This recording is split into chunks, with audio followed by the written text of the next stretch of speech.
जय हिंद दोस्तों, मैं गौरव शर्मा आपका यूट्यूब चैनल पर फिर से एक बार स्वागत करता हूं। फ्रेंड्स, जो आज का वीडियो बनाने जा रहा हूं ये पीएसयू सेक्टर से रिलेटेड, मतलब पीएसयू बैंक जो है बैंक ऑफ बड़ौदा का Q4 का फंडामेंटल एंड टेक्निकल, मतलब फंडामेंटल एंड टेक चेक दोनों हम लेंगे। तो इस वीडियो में फ्रेंड्स एंड तक बने रहे, क्योंकि यहाँ सबसे इम्पॉर्टेंट चीज़ें हैं जो हम डिस्कस करेंगे, जो आपको मदद करेगा, हेल्प करेगा ये डिसीजन लेने में कि क्या आपको इस स्टॉक को बाई करना चाहिए या नहीं करना चाहिए, आपको अपने पोर्टफोलियो में से ऐड करना चाहिए या नहीं। तो सबसे इंपॉर्टेंट फ्रेंड, जब भी कोई हम स्टॉक की एनालिसिस करते हैं, उसके रिजल्ट को देखते हैं, तो हमेशा उसके रिजल्ट को उसी सेम सेक्टर के जो लीडर है उससे कंपेयर करना बहुत ही इंपॉर्टेंट रहता है। उससे आपको ये चीज़ और ये डिसीजन लेने में मदद मिलेगा कि क्या जिस स्टॉक की मैं अभी एनालिसिस कर रहा हूँ, फॉर एग्जांपल जैसे मैं अभी बैंक ऑफ बड़ौदा का फंडामेंटल एनालिसिस करने जा रहा हूँ, उसका Q4 का रिजल्ट और FY 2021 का पूरा रिजल्ट एनालिसिस करेंगे, तो यहाँ स्टेट बैंक के संग कंपेयर करेंगे, जो PSU मतलब पब्लिक सेक्टर बैंक का एक लीडर है, उसके संग हम बैंक ऑफ बड़ौदा के रिजल्ट को कंपेयर करेंगे। तो इससे आपको एक क्लियर पिक्चर भी मिल जाएगा कि जिस बैंक में मैं इन्वेस्ट करने जा रहा हूं, चाहे वो बैंक ऑफ बड़ौदा है, तो वो कहां स्टैंड कर रहा है इन कंपेयर टू लीडर के कंपैरिजन में। तो अगर मैं और अब वीडियो को हम स्टार्ट करते हैं, और अगर आपने मेरा last video V Guard industry के ऊपर नहीं देखा, जिसने आज 6% का रिटर्न दिया है, 31 मई 2021 डेट है आज, तो 6% का रिटर्न दिया, तो उसका भी लिंक डिस्क्रिप्शन में शेयर कर दूंगा। ICICI सिक्योरिटीज पे भी वीडियो बनाया था, जिसने भी अच्छा रिटर्न दिया है, करीबन 592 के भाव पे रिकमेंडेड था और 608 का आज हाई बनाया, और अभी भी 750 तक का भाव उसका टारगेट है आने वाले टाइम में, शॉर्ट टर्म में। तो उस पे भी अगर आपने वो वीडियो मिस कर दिया तो उसका भी लिंक डिस्क्रिप्शन पे शेयर कर दूंगा फ्रेंड्स। और LIC हाउसिंग फाइनेंस, जिसने भी एक बेहतरीन 8% तक का रिटर्न दे दिया, और उसका भी टारगेट करीबन 20-30% का है, अगर उसका भी आपने वीडियो नहीं देखा तो उसका भी लिंक डिस्क्रिप्शन बॉक्स में शेयर कर दूंगा। अब वीडियो स्टार्ट करते हैं। तो सबसे पहले मैं टेक्निकल चार्ट खोल लिया हूं, बैंक ऑफ बड़ौदा का वीकली चार्ट खोल रखा है। अगर आप देखोगे कि ये स्टॉक कैसे एक ट्रेंड लाइन बना के डाउन ट्रेंड पे चल रहा था, तो अगर आप यहां देखो तो ये यहाँ से लेके इस एरिया तक पूरा एकदम यहाँ पे इसने डाउन ट्रेंड बनाया, इस ट्रेंड लाइन का रिस्पेक्ट करते हुए, मतलब ये ट्रेंड लाइन को ब्रेक नहीं कर पा रहा था। यहाँ पे गया, पहला हाई बनाने का कोशिश किया बट इसको ब्रेक नहीं किया, फिर डाउन आया, फिर एक लोअर हाई, एक और हाई क्रिएट किया, बट इसके लास्ट हाई से ऊपर नहीं जा पाया, तो इसने लोअर लो क्रिएट किया और लोअर हाई क्रिएट किया, फिर वापस नीचे आया, फिर वापस एक हाई क्रिएट किया, बट इस लो से ऊपर नहीं जा पाया, तो इसने वापस एक लोअर हाई और लोअर लो क्रिएट किया। तो जब भी कोई स्टॉक डाउन ट्रेंड में रहता है तो ऐसे ही lower low and lower high create करते हुए जाता है। अब यहां देखोगे ये स्टॉक ने इस एरिया पे एक सपोर्ट बनाया है, वो है करीबन जो भाव है 61 के लेवल पे सपोर्ट बना के अभी अपने ब्रेकआउट के पास खड़ा है। अगर मैं आपको दिखाऊं तो ये ब्रेकआउट के एरिया पे खड़ा है ये स्टॉक फिलहाल। तो यहां से जैसे ये 88 का लेवल ब्रेक करेगा तो आपको फर्दर रैली 110 से लेके 120 रुपए तक का भाव आपको इसमें देखने मिलेगा। अब हम इसके जो फंडामेंटल चेक ले रहे हैं फ्रेंड्स, तो वीडियो में एंड तक बने रहे। यहां पे स्टेट बैंक के संग कंपेयर भी करूंगा, तो आपको एक इन्फॉर्म डिसीजन लेने में सबसे ज्यादा मदद मिलेगी। तो अब हम यहां पे इसको स्टेट बैंक के संग फर्स्ट ऑफ ऑल इसका रिजल्ट हम देख लेते हैं, फिर उसके बाद स्टेट बैंक के संग इसको कंपेयर करेंगे। तो यहां मैं इसका फाइनेंशियल ईयर 2020 और फाइनेंशियल ईयर 2021 के संग कंपेयर करूंगा। तो सबसे पहले अपन ऑपरेटिंग प्रॉफिट ले लेते हैं। जो बैंक ऑफ बड़ौदा का ऑपरेटिंग प्रॉफिट था 18,896 करोड़, मतलब 18,896 का करोड़ का ऑपरेटिंग प्रॉफिट किया था फाइनेंशियल ईयर 2020 में, और फाइनेंशियल ईयर 2021 में 20,630 करोड़ का ऑपरेटिंग प्रॉफिट, मतलब 2021 फाइनेंशियल ईयर 2021 में हमें ऑपरेटिंग प्रॉफिट में 9% का ग्रोथ, 9.17%, 9% का ग्रोथ देखने मिला in compare to last financial year. तो ये ग्रोथ हमें देखने मिला। इस नंबर को आप ध्यान रखना, जब हम इसको स्टेट बैंक से कंपेयर करेंगे तो आपको समझ में आएगा।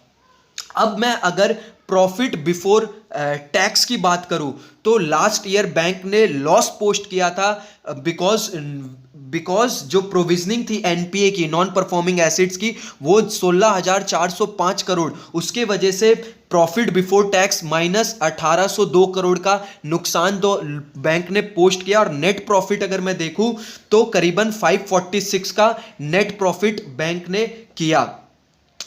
तो अगर मैं यहां पे अगर नेट प्रॉफिट देखूं फाइनेंशियल ईयर 2021 में तो 829 करोड़ का नेट प्रॉफिट है। और प्रॉफिट बिफोर टैक्स देखूं तो 5,556 करोड़, मतलब 5,556 करोड़ का हमें प्रॉफिट बिफोर टैक्स। तो इस ईयर बैंक ने प्रोविजनिंग, इसीलिए हमें Q4 में लॉस देखने मिला, क्योंकि बैंक जो है न्यू टैक्स रिजीम में एंटर किया। जैसे आपको पता है हमारे लास्ट फाइनेंशियल ईयर में बजट में 2 टैक्स रिजीम निकाला गया, एक ओल्ड टैक्स रिजीम और एक न्यू टैक्स रिजीम, जिसके अकॉर्डिंगली चाहे वो कॉर्पोरेट या इंडिविजुअल कोई भी टैक्स रिजीम को सेलेक्ट कर सकते हैं। न्यू टैक्स रिजीम में जो टैक्स ब्रैकेट है वो कम है, और ओल्ड टैक्स रिजीम में जो टैक्स ब्रैकेट उसमें जो डिडक्शंस मिलते हैं, तो ये चीज है। तो न्यू टैक्स रिजीम में बैंक ऑफ बड़ौदा ने एंट्री किया।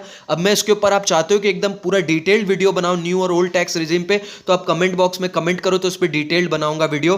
बट अगर आप यहां समझो तो न्यू टैक्स रिजीम में एंट्री किया, और एंटर करने की वजह से जो बैंक का इस ईयर 1000 करोड़ के आसपास का, ईयर नहीं, इस Q4 में सिर्फ 1000 करोड़ का लॉस पोस्ट हुआ। अगर न्यू टैक्स रिजीम में नहीं जाता बैंक तो 2000 करोड़ से ऊपर तक का नेट प्रॉफिट सिर्फ Q4 में ही पोस्ट करना वाला था। तो ये जो बैंक के लिए जो टैक्स पेमेंट किया है, ये बैंक के लिए as a deferred tax asset होगा, मतलब इसको फ्यूचर में एज ए अमॉर्टाइजेशन के तौर पे बैंक ले सकता है रिवर्स। तो ये एक बैंक के लिए एसेट कॉलम में जाता है बैलेंस शीट में, तो इसको आप लॉस नहीं मानोगे, क्योंकि प्रॉफिट फ्रेंड्स 2 तरीके से होती है, बट ये वीडियो लंबा हो जाएगा। एक बुक ऑफ अकाउंट्स में प्रॉफिट होता है, एक टैक्सेबल प्रॉफिट होता है। तो बुक्स ऑफ अकाउंट में बैंक ने प्रॉफिट किया है, तो इसका मतलब यह है कि बैंक का वो पैसा कहीं गया नहीं है, वो बैंक के पास ही है, बस एज अ टैक्सेबल प्रॉफिट के अंदर न्यू टैक्स रिजीम में एंटर किया है, इसीलिए वो इस बार के लिए लॉस है, बट वो टेम्पररी है, इसीलिए वो फ्यूचर में बैंक उसको एज अ अमॉर्टाइजेशन के तौर पे वापस आ सकता है। तो अगर अब उस चीज को एक बार हटा दूं और अब नेट प्रॉफिट की बात करूं मैं ओवरऑल फाइनेंशियल ईयर 2020 और फाइनेंशियल ईयर 2021 पे, तो 546 करोड़ का नेट प्रॉफिट था 2020 में, और इस ईयर फाइनेंशियल ईयर 2021 में 829 करोड़ का नेट प्रॉफिट, मतलब नेट प्रॉफिट में 51% का उछाल, मतलब ग्रोथ देखने मिला है हमें बैंक ऑफ बड़ौदा के नेट प्रॉफिट में। अब जो मैं इसमें बात करता हूं बैंक के डोमेस्टिक डिपॉजिट्स और डोमेस्टिक कैशा रेशियो। कैशा रेशियो क्या होता है? करंट अकाउंट और सेविंग अकाउंट। तो 31 मार्च 2020 तक बैंक का डिपॉजिट जो आया था फ्रेंड्स, वो था 8,07,06 करोड़ के आसपास लास्ट ईयर, और इस ईयर हमें डिपॉजिट में भी अच्छा नंबर देखने मिला है, मतलब 8,58,413 करोड़ के आसपास, मतलब 6% year on year deposit, domestic deposit में ग्रोथ देखने मिला। और अगर मैं करंट अकाउंट और सेविंग अकाउंट, जो मैंने आपको पहले ही बताया था, करंट अकाउंट और सेविंग अकाउंट से जो बैंक को पैसा मिलता है, जिसपे बैंक को बहुत ही कम इंटरेस्ट पे करना पड़ता है in compare to fixed deposit और रेकरिंग।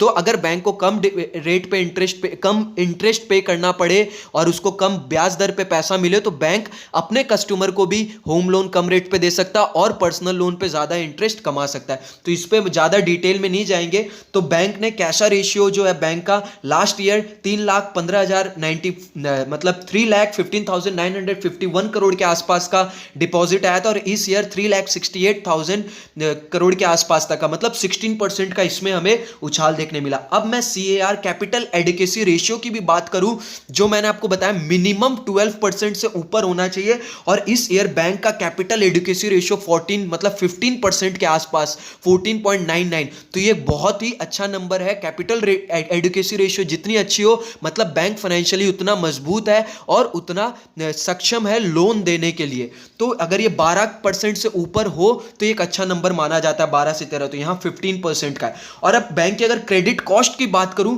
तो वो भी बैंक का लास्ट ईयर 2.35% था फाइनेंशियल ईयर 2020 में, और इस साल फाइनेंशियल ईयर 2020 में 1.68%। तो ये भी एक अच्छा। अब मैं इसको मैं कंपेयर करने जा रहा हूं स्टेट बैंक ऑफ इंडिया के साथ।